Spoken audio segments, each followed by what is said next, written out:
kaputukan o nasabugan ng paputok ngayong bagong taon, isa rin sa tinutukan ng Department of Health ang mga acute complications ng non-communicable diseases gaya ng stroke, acute coronary syndrome at bronchial asthma. Nakapagtala ang DOH ng pagtaas ng mga kaso nito sa dumang holiday season.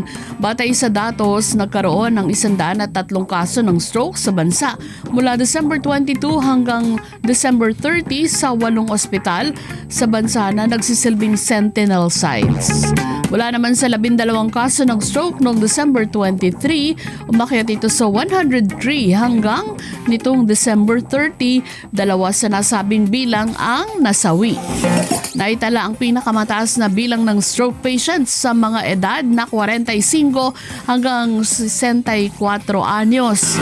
Bata pa. Samantala mula naman sa 2 kaso ngayong December 22, umakyat na sa 62 ang ACS patients mula sa sentinel sites hanggang December 30 kabilang ang isang namatay. Karaniwang nasa edad 55 hanggang 74 ang mga pasyenteng tinamaan ng ACS. Sa kaso naman ng bronchial asthma na nakukuha mula sa usok mula sa mga paputok, mula sa 6 na kaso noong December 22, umakyat ito sa 63 pagsapit ng December 30. Ang mga bata na mula 0 o sanggol hanggang 9 na taong gulang ang karaniwang nagiging pasyente naman ng bronchial asthma. Maigpit ang paalala ng DOH sa publiko na pag-ingatan ang kanilang kalusugan at binigyan din ng kahalagahan ng pangangalaga sa puso at sa baga.